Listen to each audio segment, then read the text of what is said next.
100টি pencil বিক্রি করে একজন দোকানদার 20টি পেন্সিলের বিক্রির মূল্য লাভ করে, তার লাভের শতাংশ কত?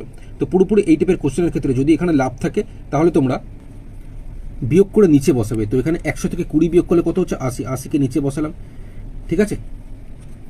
আর এখানে এই যে 20টি পেন্সিলের বিক্রির মূল্য লাভ করে বলেছে, 20কে ওপরে লিখব, ঠিক আছে। এর সাথে বলেছে লাভের শতাংশ কত, মানে 100 কত, তাই এর সাথে গুণ 100 করব, ঠিক আছে।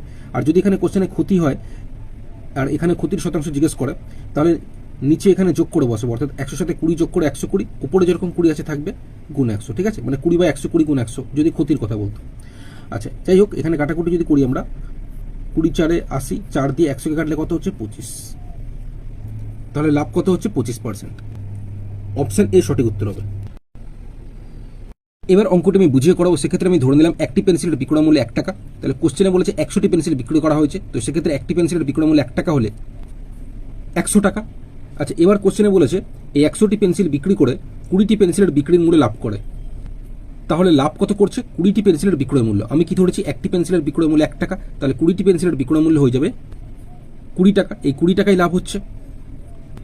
তাহলে ক্রয় মূল্য কত হওয়া উচিত? 100 থেকে 20 বিয়োগ করলে 80 টাকা। তোমরা ঠিকঠাক করেছো কিনা চেক করে দেখতে পারো। দেখো 80 টাকায় কিনে 100 টাকায় বিক্রি করছি, 20 টাকা লাভ হচ্ছে, তো ঠিকঠাক আছে।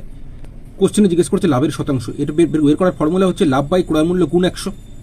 তো লাভ কত? 20, তাই লাভের জায়গায় 20 লিখেছি। ক্রয় মূল্য কত? 80, ক্রয় মূল্যের জায়গায় 80 লিখেছি, গুণ 100। অর্থাৎ 80 টাকায় কিনে এর উপর 20 টাকা লাভ, তাহলে 100 টাকায় কত লাভ? এর সাথে গুণ 100। কাটাকুটি করলে 20 4 80, 4 25 100, 25% লাভ। অপশানে সঠিক উত্তর।